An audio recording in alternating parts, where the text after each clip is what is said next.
Olá, olá pessoal, bem-vindos ao X da Física. Nesse vídeo nós vamos continuar falando sobre as leis de Newton, que é um assunto dentro da dinâmica. Nas aulas anteriores nós falamos da primeira lei de Newton, da terceira lei de Newton, depois o último vídeo foi da segunda lei de Newton. E mais especificamente nesse vídeo nós vamos falar sobre aplicações da segunda lei de Newton em casos particulares. A aplicação no movimento retilíneo e a aplicação no movimento curvilíneo e uniforme. E depois disso nós vamos falar sobre observações que você precisa considerar, que você precisa levar em conta na hora de ou resolver exercícios ou de aplicar na prática as leis de Newton.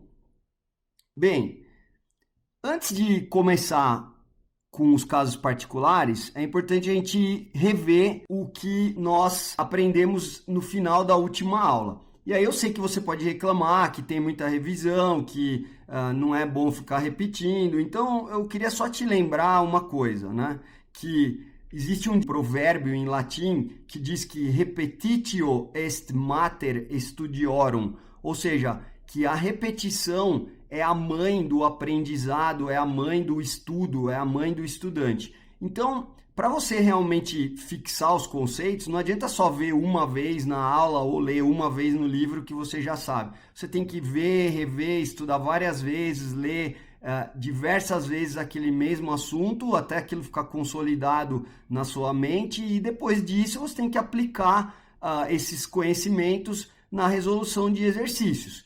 Então, o que eu posso te ajudar aqui nas minhas aulas é te explicando os conceitos e revendo os conceitos e já tentando mostrar onde que você vai aplicar e quais são as dificuldades, tá bom? Então, é por isso que é importante repetir. Bem, então, o que nós vimos na última aula? Nós vimos que a segunda lei de Newton diz que a força resultante no corpo é a massa dele vezes a aceleração vetorial instantânea, R igual a m vezes gama. E nós já havíamos visto que a aceleração vetorial instantânea ela pode ser decomposta em duas componentes, a aceleração tangencial e a aceleração centrípeta. Então, se eu trocar aqui o gama por aceleração tangencial mais aceleração centrípeta e fizer essa distributiva, eu vou obter que a minha força resultante ela tem duas partes, duas componentes. Uma que é a resultante tangencial e que é a massa vezes a aceleração tangencial, e outra que é a resultante centrípeta, que é a massa vezes a aceleração centrípeta. Então, a força resultante, da mesma maneira que a aceleração vetorial, ela vai ser decomposta em duas componentes. Uma na direção da reta tal, que é tangente à trajetória, e uma na direção da reta n, que é perpendicular à reta tal, passando pelo centro de curvatura da trajetória. Essa aqui, azulzinha, é que é a trajetória. Então, vamos só rever o que cada uma dessas componentes da resultante faz, qual é o conceito dela, como é que eu calculo, né? Então, a resultante ela vai ter duas partes, a resultante tangencial e a resultante centrípeta. A resultante tangencial, ela causa variação na magnitude do vetor velocidade. Ela é quem produz variação na rapidez com que o corpo se move. Lembrando, a magnitude do vetor velocidade diz a rapidez com que o corpo se move. Então, a resultante tangencial é quem produz variação na rapidez com que o corpo se move. E a resultante centrípeta é quem causa variação, mudança na direção do vetor velocidade. Então, mudança na direção do movimento. Então, o que eu preciso saber sobre a resultante tangencial? Que ela, como todo vetor, tem direção, sentido e magnitude. Qual é a direção da resultante tangencial? É a direção da reta tangente à trajetória, que é a direção da reta tal. Qual é o sentido? Depende, eu tenho dois casos. Se o movimento for acelerado, a resultante tangencial tem o mesmo sentido do que o vetor velocidade. E se o movimento é retardado, ou seja, a rapidez do corpo diminui ao longo do tempo, então a resultante tangencial tem o sentido oposto ao do vetor velocidade. Nesse meu exemplo aqui, veja que tanto a resultante tangencial e, obviamente, a aceleração tangencial, porque a resultante tangencial é a massa vezes a aceleração, e a aceleração tangencial e a aceleração tangencial e a resultante tangencial, eles têm a mesma direção e o mesmo sentido, porque m é positivo. Então, veja que nesse exemplo, tanto a resultante tangencial como a aceleração tangencial estão no mesmo sentido de que o vetor velocidade. Então, nesse exemplo, eu estaria falando do movimento acelerado, em que a rapidez do corpo aumentaria ao longo do tempo. E como é que eu escrevo essa expressão da resultante tangencial em magnitude, em módulo, né? Então, a magnitude, o módulo da resultante tangencial é igual a massa vezes o módulo, a magnitude da aceleração tangencial. De onde veio isso? Eu simplesmente peguei essa expressão aqui, que resultante tangencial é massa vezes aceleração tangencial, e escrevi em módulo. Então, a magnitude desse vetor da resultante tangencial é o valor absoluto da massa, que é a própria massa, porque ela é positiva, vezes a magnitude da aceleração tangencial. E se você se recordar, a magnitude da aceleração tangencial, o módulo da aceleração tangencial, coincide com o módulo, é o mesmo módulo da aceleração escalar, é o valor absoluto da aceleração escalar instantânea. Então eu sei que o módulo da resultante tangencial é massa vezes o módulo da aceleração tangencial, que é igual a massa vezes o módulo, o valor absoluto da aceleração escalar instantânea. E o que eu posso dizer sobre a resultante centrípeta, né? Ela, então, é quem causa a variação na direção de V. O que eu posso falar sobre a direção, o sentido e a magnitude dela? Que a direção é a da reta N, perpendicular à trajetória, passando pelo centro de curvatura, né? Perpendicular à reta T, passando pelo centro de curvatura. Que o sentido é sempre apontando para o centro de curvatura, por isso que ela se chama resultante centrípeta, ou por isso que a aceleração centrípeta também tem esse nome, porque é apontando para o centro. E se eu quiser escrever essa expressão, resultante centrípeta é massa vezes aceleração centrípeta em módulo, então eu vou ter que o módulo da resultante centrípeta, o módulo da força resultante centrípeta é a massa, que é o valor absoluto desse número, vezes a magnitude da aceleração centrípeta, e que nós já sabemos que então vai dar mv ao quadrado sobre r, ou m ômega ao quadrado vezes r, porque v igual a ômega vezes r. Então essa é a revisão. Beleza, vamos aplicar para os casos particulares. Quer dizer, a gente já tinha visto também que, né, o resumo do resumo é que a força resultante é a massa vezes a aceleração, que a aceleração tem essas duas componentes, portanto a resultante vai ser decomposta em duas partes, tangencial e centrípeta, e eu posso aplicar para cada uma delas. Resultante tangencial é massa vezes aceleração tangencial, resultante centrípeta é massa vezes aceleração centrípeta. Esse é o resumo do resumo. Então vamos lá aplicar para casos particulares. Primeiro caso particular, movimento retilíneo. Veja, se o movimento é retilíneo, o vetor velocidade tem sempre a mesma direção. Portanto, como não existe variação na direção da velocidade, o que acontece é que a resultante centrípeta é zero, ninguém está produzindo variação na direção da velocidade, portanto, se a resultante centrípeta é zero, a aceleração centrípeta também é zero. Então, a única coisa que vai sobrar para a aceleração é a componente tangencial, e a única coisa que vai sobrar para a força resultante é a resultante tangencial, e essa equação aqui significa zero igual a zero, aqui não acrescenta nada. Então, vamos ver a aplicação da segunda lei de Newton para o caso particular do movimento retilíneo. Então, a resultante centrípeta é zero, como nós vimos, a aceleração centrípeta é zero, portanto, a força resultante, quem sobra é a resultante tangencial, e a aceleração, quem sobra é a aceleração tangencial. Como é que eu posso escrever essa expressão em módulo, que é o que eu vou acabar usando muitas vezes na resolução dos exercícios? Então, eu vou escrever, isso é a segunda lei de Newton completa em módulo. Força resultante igual a massa vezes aceleração, então em módulo R igual a m vezes gama, simplesmente. O que eu faço agora? Eu me lembro que a resultante é a resultante tangencial, então no lugar do módulo da força resultante, eu vou colocar só o módulo, né, a magnitude da força resultante tangencial. A massa eu vou copiar, tá aqui.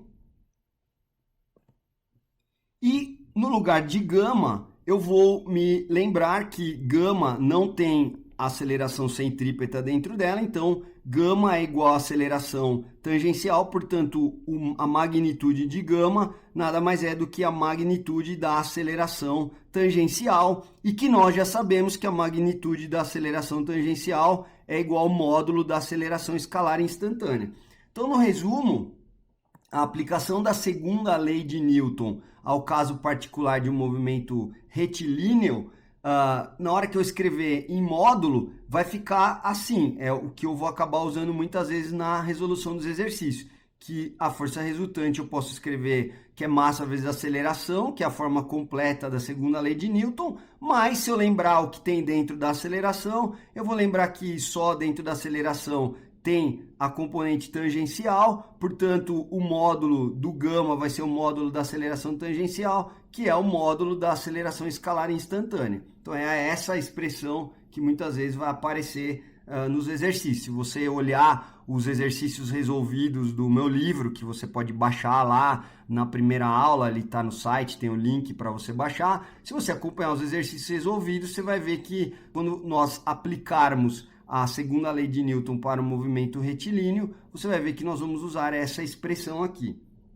Bem, e agora vamos aplicar a segunda lei de Newton para o caso particular de movimento curvilíneo, ou seja, a direção do vetor velocidade está mudando, o corpo está fazendo curva, tá certo? Ele não se movimenta numa reta, porém, então a direção do movimento muda, porém, nesse caso, o valor da velocidade, ou seja, a rapidez com que o corpo se movimenta, ela é constante. E isso era a definição de um movimento uniforme. Então, o que acontece se a rapidez do corpo não muda? Se o valor, da velocidade, o módulo da velocidade vetorial permanece sempre o mesmo. Então, quem provocava variação no módulo da velocidade do corpo era a resultante tangencial. Se eu tenho um movimento uniforme, então resultante tangencial vai ser zero. Portanto, a resultante tangencial sendo zero, a aceleração tangencial também é zero. E essa equação aqui não vai fazer sentido aplicar. Ou seja, o que sobra?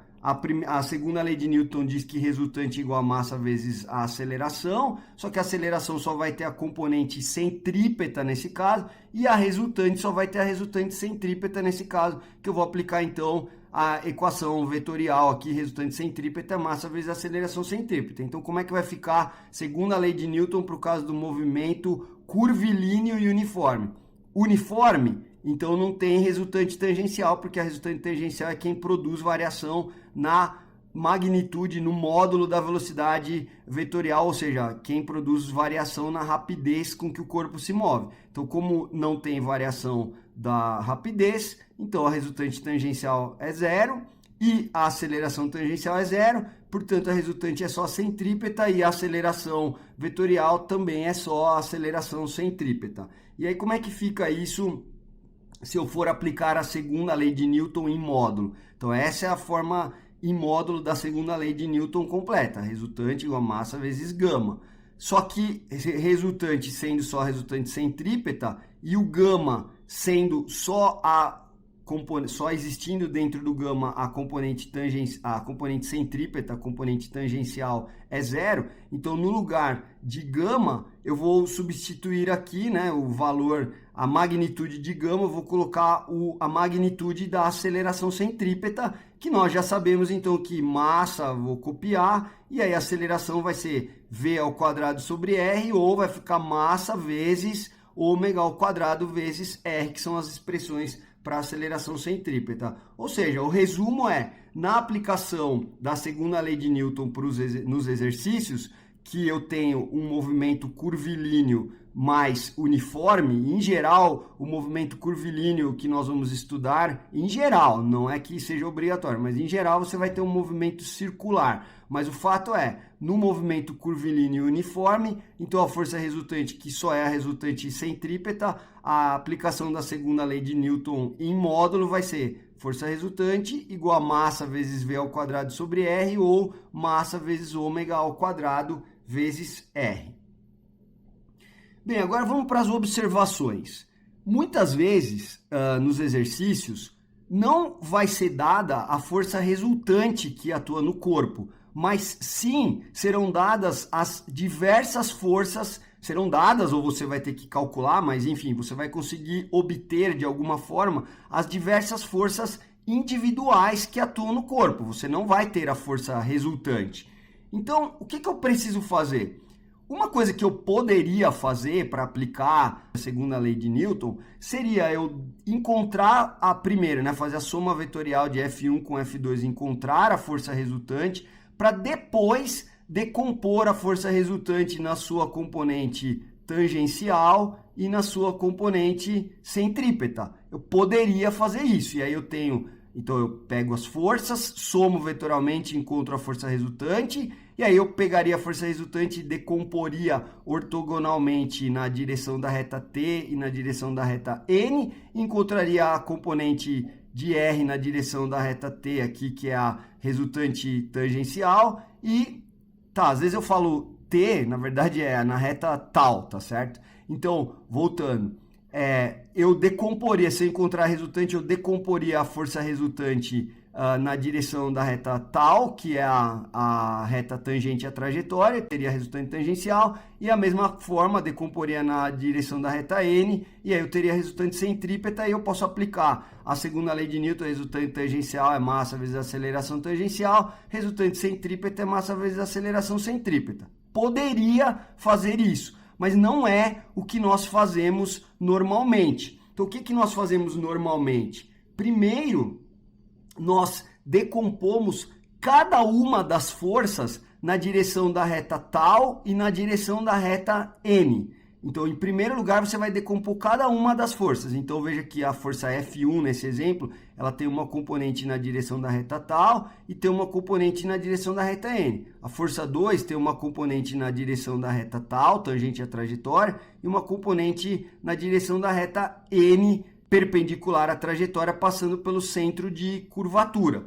E depois que eu fizer essa decomposição de cada uma das forças na reta tal e na reta N, aí o que eu vou fazer é encontrar a resultante na direção da reta tal, que vai ser a resultante tangencial, e eu vou encontrar a resultante na direção da reta N, que vai ser a minha resultante centrípeta. Então, primeiro decompõe cada uma das forças, eu vou ter várias forças na direção da reta tal e várias forças na direção da reta N. Várias forças, mas são componentes, portanto elas ainda são vetores. E aí o que eu vou fazer? Para eu encontrar a resultante tangencial, eu vou fazer a soma vetorial de todas as forças, as componentes que eu tenho na direção da reta tal. E essa vai ser a minha resultante tangencial. Então, olha, nesse exemplo aqui eu tenho essa componente tangencial da força F1, essa componente tangencial da força F2, e a hora que eu fizer a soma vetorial de F1 tal com F2 tal, eu vou obter esse resultado, essa componente da força resultante, que é a resultante tangencial.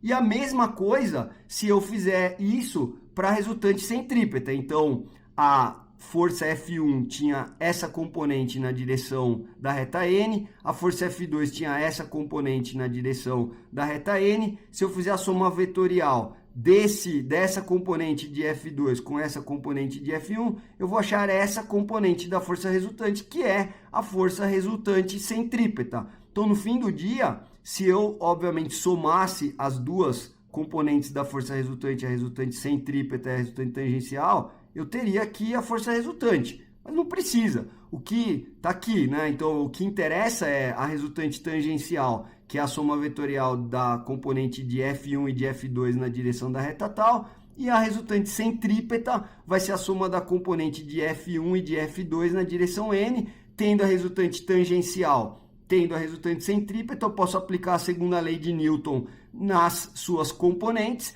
que vai ser resultante tangencial é massa vezes aceleração tangencial e resultante centrípeta é massa vezes aceleração centrípeta.